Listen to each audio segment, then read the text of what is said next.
Okay, so today we're going to go ahead and do the intro unit for Photoshop. We did this in class, but in case you wanted to work ahead or you just wanted to, or you missed class or whatever, I'm going ahead to record it. So the first thing you make sure you do is you need to have downloaded the Photoshop skills files off of the Google Drive according to Canvas. That way you have all these files here for the different projects. The one we're going to work with first is parasailing. So we're going to open this in Photoshop. So we know this is a JPEG. That means it's a picture file. JPEGs can be opened by about 99% of the population. Everyone's got a way of opening them, whether they open them with their phone or multiple different ways. This type of file is called a Photoshop file. It's a Photoshop document that can only be opened in our Photoshop software. So it needs to be said that you need to be very careful with how you are saving your files. Sometimes the client can open your files because they have Photoshop. So for example, if you're doing stuff for me, sometimes I'll say, go ahead and give me your Photoshop file. A lot of times though, if I know where I'm going to be grading someplace special, or if we are creating something for a client like Mr. Z, he does not have Photoshop on his computer.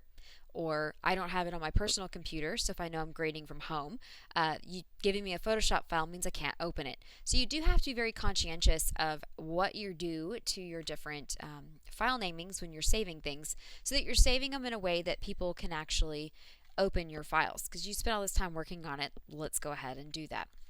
If you have not done so in your Launchpad, go ahead and find Adobe Photoshop, so that you've got it, and then I would go ahead and pen this so that it stays in your dock if you haven't done so.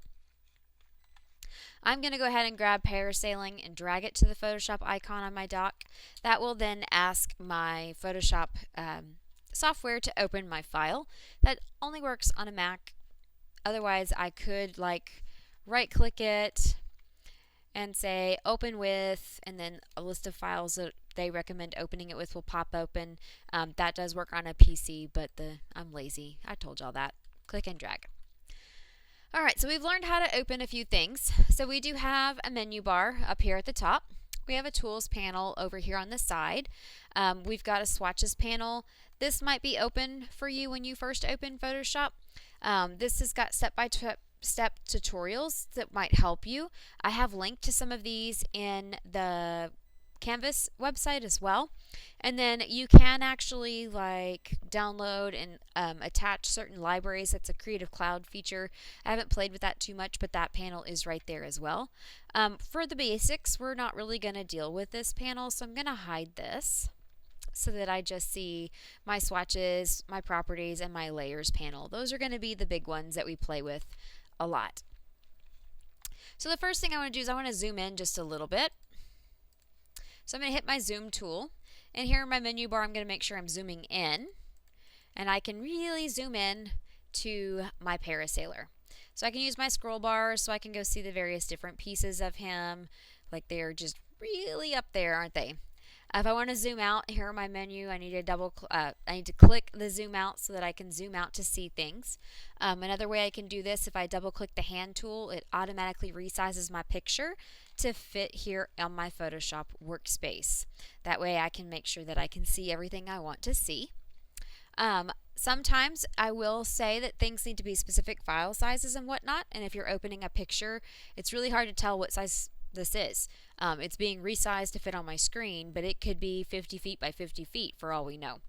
So here under my window, here under view, that is where I can go through to see my rulers, so that I can see that this is actually a 7.5 by almost 6-inch picture that I have. And so if I have a specific file size, I can go ahead and adjust this to do whatever I need.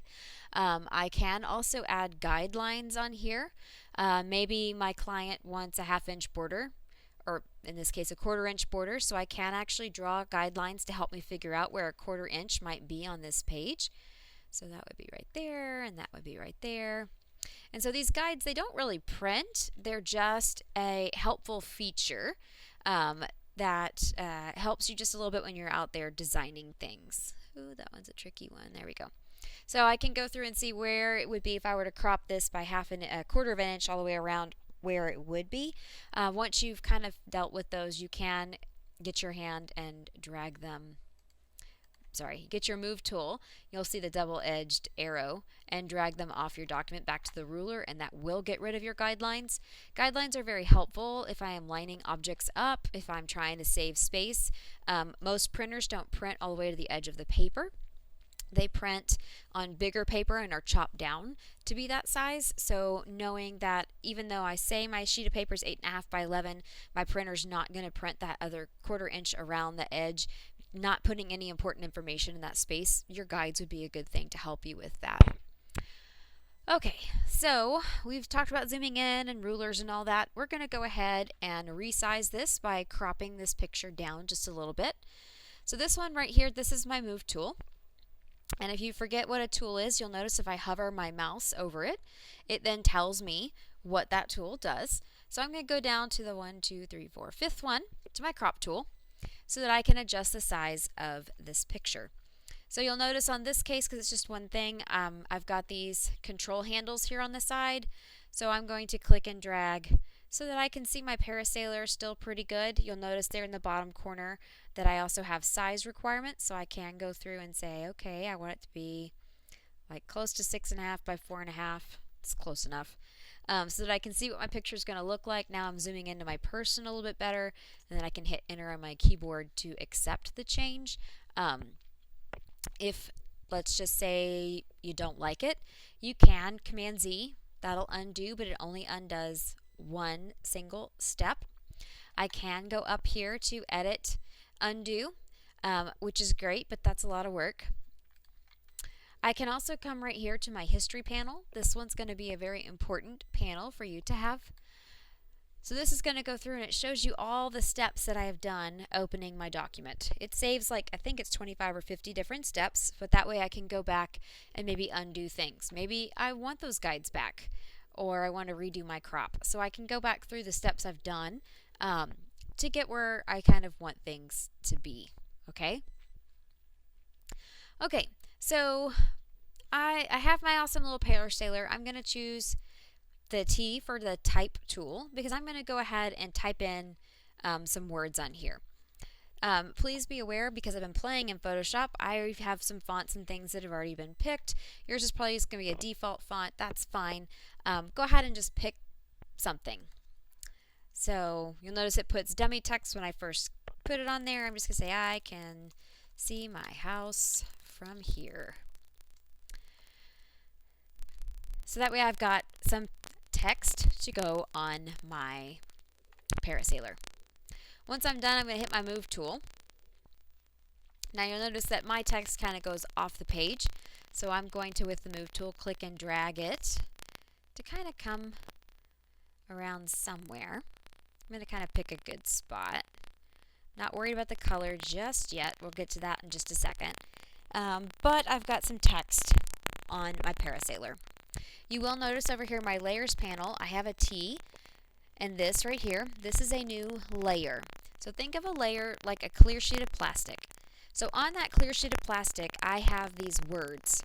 So that's how I'm able to move these words around my picture without ever actually messing up any part of my picture. My background is still on here, and so these kind of work independently of each other. So I can paint or do things on different layers and never mess up the big picture and just deal with that one little bitty piece of the picture I want to touch. And that'll come more apparent as we work through a few of the other lessons. Also, by the way, if you don't like a layer, you can always hit the I next to it and bring it back so that we don't see it or we do see it. Once I've got my words and I have them roughly where I want them, and if you don't have them where you want them, that's fine too. We're going to fix it here in a second. I'm going to hit the T for my type tool again. So up here is where I can change what font am I using. I can change if it's a thin font, thick font, bolded, italicized. It just depends what font you pick if it has these options. I can choose the size that I have my font. Maybe I want it to be 18. Yeah, I like 18. I like 18 better. And these purple lines that are appearing when I'm moving things around, that's Photoshop trying to help me align some of my stuff. So They don't print, don't panic, but they're there to help you just a little bit. So these are the options that I can left align, center align, or right align my text. Helps a lot if you're writing several lines of text. Don't really want to write huge paragraphs in Photoshop. The last thing is the color I'm using for my type. So if I click on this, my color picker will pop open, and I can go through and with my color spectrum here, pick a color that I like. However, in this case, because I have so many colors, I want to stick with the colors that are already on my file. So when I hover over here, you'll notice that I have a circle, and that helps me pick a color. So we can see the color that was picked. But if I hover past that here on my document, I have a little eyedropper tool. The eyedropper tool is what we call the color sampler. And this guy actually lets us choose a color that's already on our parasailer picture. So I can go through and just pick a bunch of different colors until I find one that I like. Kind of like this dark red on the blue. So that way I've got a color that's already in there, and then I just hit OK. You can also pick colors from your swatches panel. These are just the standard web save colors that appear. You can add swatches. You might notice some colors that you might be slightly familiar with here at the end. As well, the more you work in Photoshop, the more it kind of learns from you just a little bit. Okay, so I'm going to add a border to this so that I can make this pretty picture. So down here in my layers panel, I do have a bunch of different buttons. One of them looks like a new sheet of paper. So I'm going to click that little new sheet of paper so that I have a new layer. So I want to put this border effect on its own layer so that if the person who I'm making it for doesn't like it, I can actually turn it off. That way it's not a permanent addition to my picture. Just like my type and all that is separate, I want it to be that way on purpose, so if I don't like something, I can always take it off or bring it back. Okay, so up under here I've got a few different types of selection tools. So I'm actually going to choose the rectangular marquee tool. So this basically allows you to select in a square. I'm going to click and drag around my whole object here to basically select my entire picture. Okay, so then up here under select, I'm going to choose modify, and I have a bunch of different options. So if I'm doing a selection and I didn't make it big enough, I can choose expand, or if I made it too big, I can choose contract. There's a few other little options that we don't really get into. If you're in dim, they get into it a little bit more. But one of the ones that we're going to play with is actually border. So border basically selects a small border around your selection. So with this, just pick a number anywhere between 20 and 100. So I have chosen 50. So you'll notice that I have a selection from the edge to the inside of just a little bit of my picture. So with my color sampler, so my eyedropper tool is also here on my tools panel, I'm going to pick a color. Kind of really am digging that red color for whatever reason today. So I'm going to pick that color. So you'll notice here, this is my foreground color, the color I'm painting with. That is my background color. If I erase, it will erase with that color. And then I'm going to find my paint bucket tool. So that one is hiding here under my gradient tool. So this little bitty option here at the bottom of our tool, like little icon, says there's tools hiding underneath here. So if I click and hold under my gradient, you'll notice I have several tools that were hiding underneath there. My paint bucket is the tool that I want. So think of it like a real paint bucket. If I spill it, it's going to dump paint in my selection. So with my paint bucket tool, here in this border up here on the top, I'm just going to click. Oops, there's a black arrow. I'm going to click. So you'll notice that I put a cool border around my picture. And then I'm going to come up here under select and say deselect, so that I don't see those little marching ants. The little marching ants are showing you have a selection. So now I've got a pretty border, I have my cool picture, I've got some neat words. I'm going to label this layer. You want to label layers because that way the next person who works on something knows what it is that you're trying to say, or what it was in case you pass this file off to someone else. So I'm going to double click where it says layer 1 and just put border. And then hit enter to take the name change. So we've done everything to our parasailer that you need to do to turn in. So real quick, we're going to save this. Now you need to save it in case you need to come back to this file.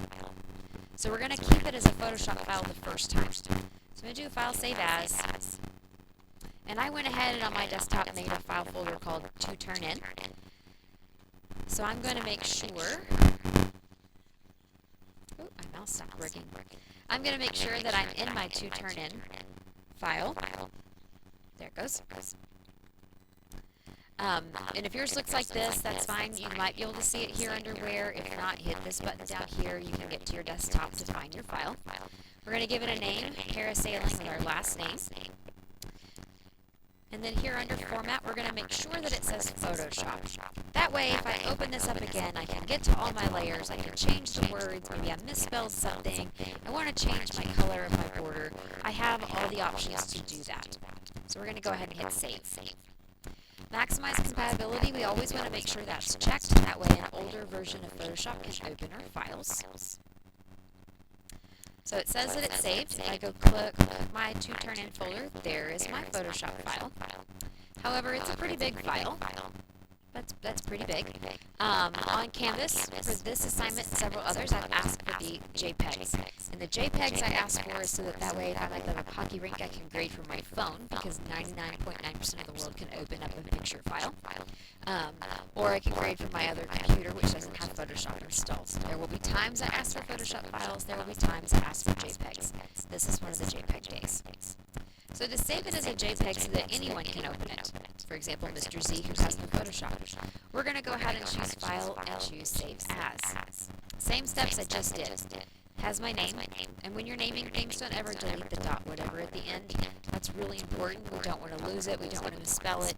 It becomes something that we can't repair if we mess that part up. This time under Format, I'm going to choose JPEG. You'll notice that it's changed the extension for me, and I'm going to hit Save. It will ask how big of a file do I want. High is fine. Actually, even for this one, medium is good too. Doesn't need to be a ginormously big file for this intro unit. And then I'm going to hit OK. It's not going to save until you hit that, so keep that in mind. But now I have my awesome parasailing picture that will open up here in a second for us. Yeah, see, preview's trying to open.